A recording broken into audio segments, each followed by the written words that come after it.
Born of an ancient and noble bloodline, the legendary warrior Arthur Dayne traced his lineage back to the Dawn Age, when the first men populated Westeros and House Dayne ruled as kings of the Torrentine. Stories say the Danes built their fortress in an area where they discovered a fallen star, using its metal to craft Dawn, a pale white sword as strong and sharp as Valyrian steel, which remained in their family for thousands of years. Yet unlike other family swords in Westeros, Dawn was not passed down through inheritance, but was instead reserved for the best, most honorable warriors in their house, those who proved worthy to carry the title Sword of the Morning. If no such person existed, then the sword remained unused.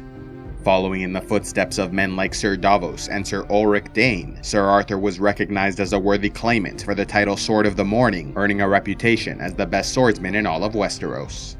Yet his honor extended beyond the battlefield, as he was considered valiant, loyal, chivalrous, and utterly selfless, a shining example of a true knight. And with his ancient sword Dawn strapped to his back, his reputation and legend only grew. During the reign of Aerys II, Arthur Dayne's fame won him a position with the Kingsguard, a small group of elite warriors responsible for protecting the royal family. To many in Westeros, the Kingsguard were the best and most honorable warriors in the continent, and so Arthur was proud to join their ranks and quickly developed a friendship with the king's son Rhaegar Targaryen. A great warrior in his own right, Rhaegar often competed with Arthur in tournaments, being defeated in the tourney of Lannisport in 276 AC, but winning a victory at the tourney of Storm's End, where they broke 12 lances against each other. Among the many battles, duels, and adventures which won Arthur Dayne his legendary status, one of the most famous was when he rode with the Kingsguard to take on the Kingswood Brotherhood, an outlaw gang with its own burgeoning reputation, causing trouble in the forest near King's Landing, where they robbed exclusively from the rich, and were thus protected by the common folk.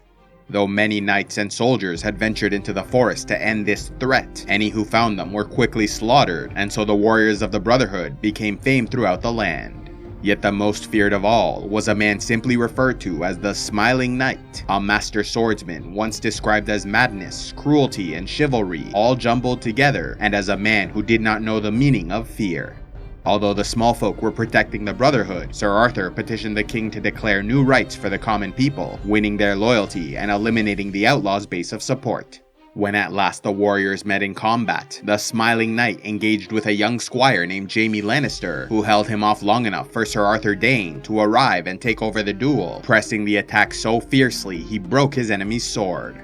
Being a man of honor, he allowed the Smiling Knight to replace his weapon before continuing the fight and slaying the outlaw.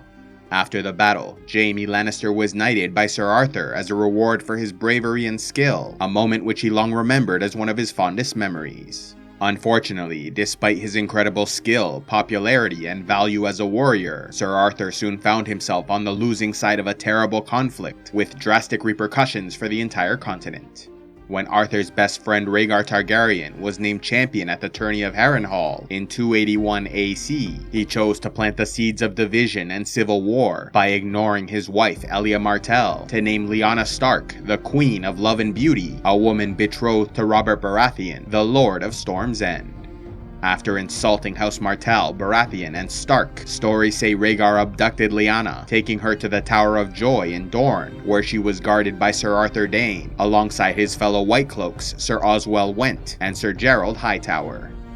The disappearance of Lyanna Stark and the events that followed, such as the Mad King's execution of Brandon and Rickard Stark, led to rebellion and war, culminating in the Battle of the Trident, where Lord Robert Baratheon killed Prince Rhaegar and defeated royal forces, allowing him to claim the Iron Throne in King's Landing. Yet while the fate of the realm was decided in this famous battle, Rhaegar did not send for Ser Arthur Dayne and the others to come fight by his side, instead deeming it more important that the White Cloaks remain in Dorne guarding Lyanna. After the battle was won by rebel forces, Eddard Stark, the brother of Lyanna and best friend of Robert Baratheon, led a group to rescue his sister from the Tower of Joy, bringing with him Howland Reed, William Dustin, Ethan Glover, Martin Cassell, Theo Wool, and Mark Risewell. These men were then met by Ser Arthur and his sworn brothers, and so they engaged in a storied battle, which left them all dead but Eddard Stark and Howland Reed. Ned then ran up the steps to find his sister Lyanna dying in a pool of blood, but she still had the strength to speak some final words to her brother, asking him to make a promise before she died. Although Ser Arthur Dayne lost his life in service to a mad king and irresponsible prince, whose actions led to a devastating war, Eddard Stark recognized that the Kingsguard were not to blame, as they were bound by oath to do as instructed. As a result, Lord Stark still considered Ser Arthur a man of honor, worthy of respect, and so after destroying the Tower of Joy, he used its stones to build cairns for the dead, before taking the sword Dawn to Starfall, where he returned it to House Dayne.